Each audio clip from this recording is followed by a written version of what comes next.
근데 아버님은 참 뭐라 할까요? 이런 어려움 속에서도 모든 걸 좀 편하게 가슴 따뜻하게 이런 일들을 잘 받아들이고 또 뭐라 할까 농담식의 그런 대처도 좀 있었던 것 같아요. 이게 웃을 일은 아닌 것 같은데요. 예를 들어서 현대종교 잡지에 교에 대하여 기재 중지하라. 피차 피곤함 편지가 온 겁니다. 근데 아버님 딱 5글자로 답장 보냈다 하지 않습니까? 나도 피곤함이라고 해서요.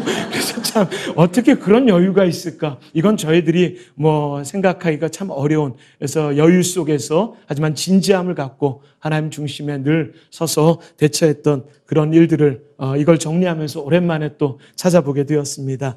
그래도 가장 기억나는 건 고등학교 2학년 제가 85년도 18살 때 일입니다. 아침에 학교를 가려고 하는데 이렇게 강목이 좀 받쳐져 있는 겁니다. 그래서 좀 이상하다 싶어서 누가 이런 장난을 했지? 야, 이거 아버님 나가실 때 조금 힘드시겠다 라고 생각을 했는데 그날 제가 30년 전 기억이지만 또렷합니다. 스쿨버스를 타지 못하면 학생부에 가서 하루 종일 손들고 벌 쓰고 있어야 돼서요. 그날 얼마 버스가 남지 않았기 때문에 아버님이 알아서 빼시겠지 하면서 갔는데 이어서 아버님 나오셔서 누가 이런 몹쓸 짓을 했을까? 요 사진을 찍고요. 맨 오른쪽에 있는 저 강목을 빼내는 순간에 부비 트랩이라고 하죠. 이번에 지뢰 사건도 있었지만 30년 전에도 대한민국 땅에서 이런 테러가 가능하다는 건 지금 생각해도 참 믿겨지지가 않습니다.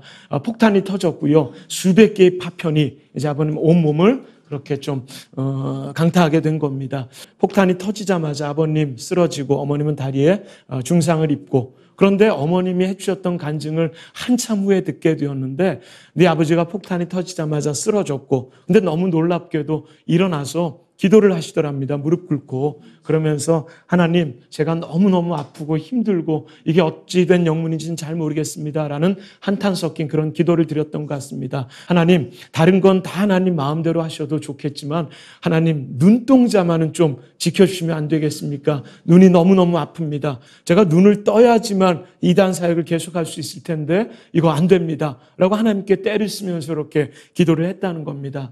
한참 후에 경의료원 의사선생님에게 들었던 이야기지만 얼굴 밑으로 수백 개의 파편이 박혔고요. 얼굴 위로 아마 85년도 이후에 탕명환 소장님 만나신 성도님들 가까이서 상담해 보셨던 적 있는지 모르겠지만 얼굴이 다 파편 자국이 수백 개가 미세한 게 다 박혀 있습니다. 그런데 그때 아버님이 눈동자만 지켜달라고 했던 것에 의사 선생님께서 놀라운 이야기가 그 수많은 파편이 박혔음에도 불구하고 단 하나도 눈동자에 박히지가 않아서 실명은 면할 수 있다고 말씀을 해주시는 겁니다.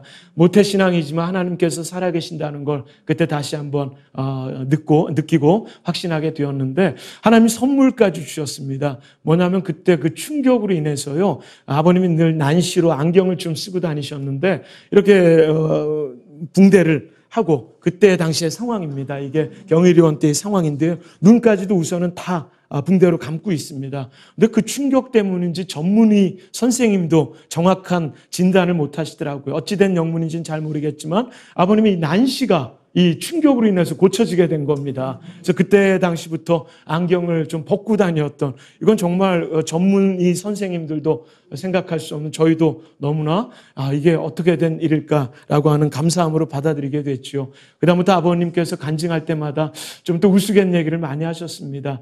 혹시 난시로 고생하고 계시는 분들 계시면 폭탄을 한번 맞아보시면 된다라고 하는데 그게 그냥 웃을 수만 없는, 살려고 하면 죽는 거고 죽으려 하면 또 살 수밖에 없는 그런 어떤 사명 소명으로 해주셨던 간증이 아닌가. 웃으면서도 눈물 나는 그런 웃음 있지 않습니까? 그래서 이때 당시 하나님께서 지켜주셨고요. 그때부터 각막 기증, 장기 기증, 시신 기증의 약속을 해주셨고, 그래서 27살인가 35살 두 자매가 아버님의 각막을 이식해서 두 눈을 떴거든요. 그 이후에는 또 이렇게 태어나기 직전에 이게 다 파편 자국이고요. 얼굴에는 수백 개의 지금 미세한 파편들이 좀 있는데 잘 보이지는 않지만 죽은 깨 같은 이런 파편들이 있습니다. 그리고 나서 92년도 시한부 종말론 사건 기억하실 겁니다.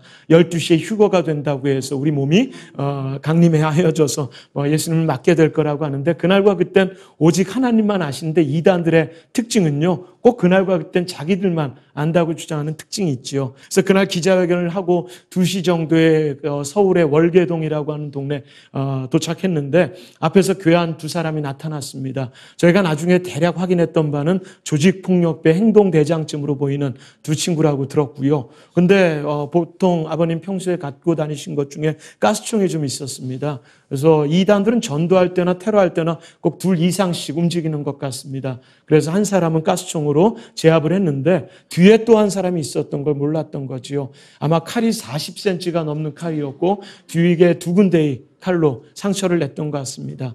역시 상계동 백병원으로 이동을 했는데 의사 선생님은 쉽지 않을 거라고 하는 절망적인 표정이었고요. 근데 한참 지나서 저희들에게 너무 큰 간증을 선생님을 통해서 들려주셨던 것이 1mm만 벗어나도 심장이었다. 죽을 수밖에 없는 상황인데 도대체 어떻게 된 상황인지 하나님께서 당신 아버님, 당신 남편을 살려주셨다. 나는 예수를 믿지 않는 사람이고 기독교는 아닌데 이건 내가 고친 것이 아니라 당신들이 믿는 하나님이 고쳐주신 것이 아니겠는가. 살다 보니까요, 예수를 믿지 않는 사람들이 예수를 믿는 우리에게 하나님의 은혜를 말할 때도 있구나라는 것에 더욱더 하나님의 살아계심을 만끽하고 믿을 수밖에 없는 감사한 상황이었습니다. 여러 가지 그 외에도 많은 테러들 사건들이 있었는데 은혜가 될 만한 것들이 많았습니다. 아버님을 좀 살해하려고 칼을 준비해서 왔는데 그날 간증을 듣고 이제 칼 대신 성경책을 잡겠다고, 그리고 조직폭력배 한 7명이 2층, 1층에 집회 때 테러하려고 참석했다가 강의를 듣고요. 그날 저녁에 전화를 줬습니다. 오늘 탁 소장님 테러하려고 왔는데 강의를 듣고 이래서는 안 되겠다. 우리 대신 다른 사람들을 고용할지도 모르니까 탁 소장님 몸 조심하라고. 그런 일은 이거는 저희들이 할 수 있는 건 아니고 하나님께서 주시는 또 큰 도전과 격려, 은혜가 아니었는가 이런 생각이 좀 들었습니다. 오직 복음, 오직 믿음. CTS